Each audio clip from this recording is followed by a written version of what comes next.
Let me just say you need to watch David Productions' reboot of this classic anime series. Now, this originally had an anime back in the 80s, early 90s, somewhere in that area, and David Production, being one of my favorite teams who can craft a very unique style of anime, whether that's JoJo, whether that's Fire Force. They have a very wide palette of character designs and very distinct art style and animation techniques. And very quickly into this first episode, brand new to the universe myself, never read the manga, never checked out the original anime, and I have to say it sold me within a couple of minutes. This is one of the most vibrant and it pops out of the screen so easily with this slapstick comedy style, but with an honestly intriguing premise. It's not often when you can just start an episode with an alien invasion where they randomly pick one person on Earth to challenge, and that person happens to be our main character, Ataru here, and he's just chasing after the girl he has a crush on, not really going places.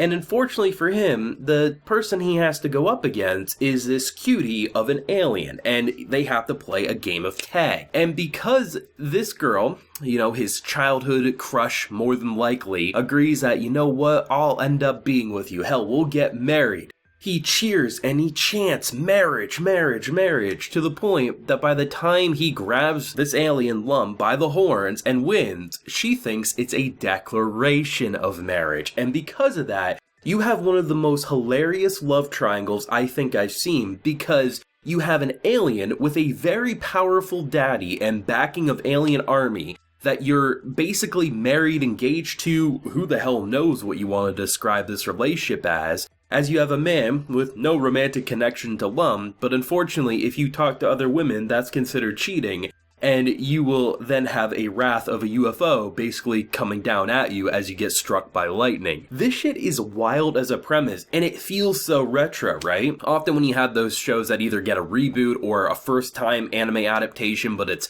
adapting a very classic manga series, you can say, yeah, it feels retro because of the time it was written in, but just looking at the show as a whole, right? The character designs, the way they use very modern shading techniques, but lighting techniques, but it still feels like in a lot of ways, this is what you would view as like an HD upgrade of an 80s anime, right? If it perfectly was able to be remastered. And that's what's really fun about this, is that you basically have this slapstick style comedy with an interesting slice of life premise, and honestly, it just seems amazing. I think this product is supposed to be like 46 episodes. I was reading on LiveChart the first batch of episodes is going to run 2 seasons straight. So most likely after the winter season of next year, they'll probably take a break to then regroup and come back with the remaining episodes. And I think it's supposed to be a full adaptation. I'm not sure if that means there'll be more than 46 episodes or what, but as it stands, if you needed to be sold on something, I think this did it in some of the strongest ways that this season has going for it.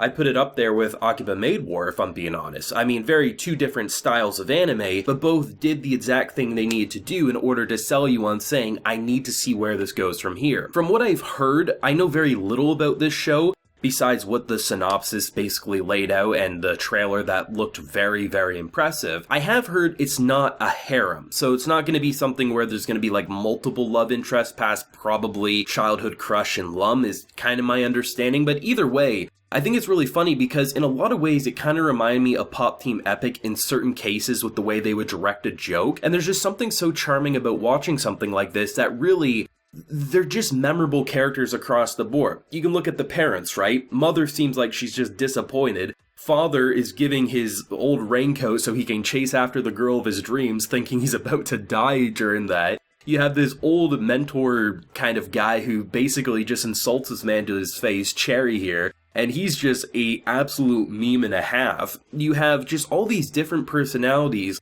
that stack together, and you can just see a constant situation and array of things that could pop up that it honestly kind of feels like a sitcom in a way, right? You know, you just have this weird oddball premise that you can think of a dozen, if not more, off the top of your head after watching a single episode of situations that can occur with this I'm engaged / married to an alien I have no feelings for. If I talk to the girl I'm actually interested in, I'll get struck by lightning if not killed. Also, she kind of wants to be with me, but then it kind of seems like I'm playing hers because then Lum's just wrapped around his neck. And it's hard not to say this is one of the most fun anime premises that this season has to offer. It really feels retro, but with a modern twist. The voice actors are stacked. It really does feel like a team of all-star voice actors. I do think it's different than the original anime. Like I said, never watched the original, but based on what I'm hearing here, absolutely perfect casting for the type of characters that we're seeing, and just the constant use of comedic directing, right? In a lot of ways, I want to reference Kaguya-sama Love is War with how they would go about overreacting a scene to make it more funny, and that's kind of how it did it, but with an almost David Production JoJo twist, if it was in a more sitcom comedy design, and that's kind of fantastic. And I'm really excited for this one. I really hope people will check this one out. I know it probably has a passionate cult following, just because people probably love the original anime or they love the manga, but you never know with shows like these. They could easily go overlooked in a packed season like this. The one thing that I think will be the saving grace is that it airs on a Thursday, well after other shows air and everything like that, so I'm hoping people will talk about this one, because I think this could be one of the most fun series to discuss week by week, whether in comment sections, whether me making videos, or wherever else people post, because it just feels like a wacky and insane idea that this is just the tip of the iceberg. It's going to get so much more crazy, but I also feel like we're going to see some really fun character arcs along the way, and where our main character Aru's kind of desires and mentalities will go in terms of who he,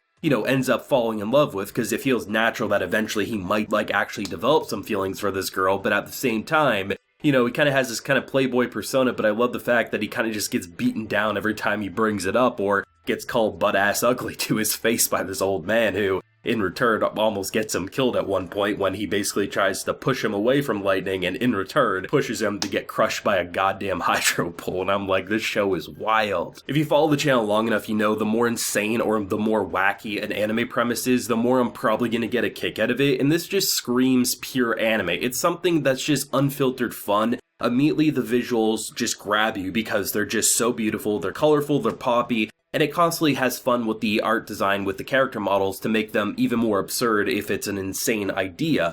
But I think the general story hook in terms of, and it really does almost give me an almost sitcom level setup, and that's not an insult. I know a lot of anime fans don't like sitcoms, but that's not me criticizing it. It's more of, once you have that premise established, you can see how these very interesting characters can then have a slice of life episodic adventure, but at the same time can tell story arcs need be. And that's the perfect type of formula for a story like this. And I really think with the whole idea of aliens and humans and the mixing and matching of insane things that could pop up, it could go from mundane to the absolute end of the world in a moment's notice. And the fact that this man is now married to an alien who very much will not let you talk to other women, it's an absolute recipe for disaster for him, but success for us anime fans for watching an entertaining show. But of course, I would love to know everyone's thoughts and feelings, whether if you're a fan of the original anime or even the manga, or if you're brand new to this world like myself. What did you think of the first episode of this reboot, reimagining of this classic series? Do let me know. Leave a like if you enjoyed, subscribe if you're new around here. Till next time, everyone, please take care and have a good one.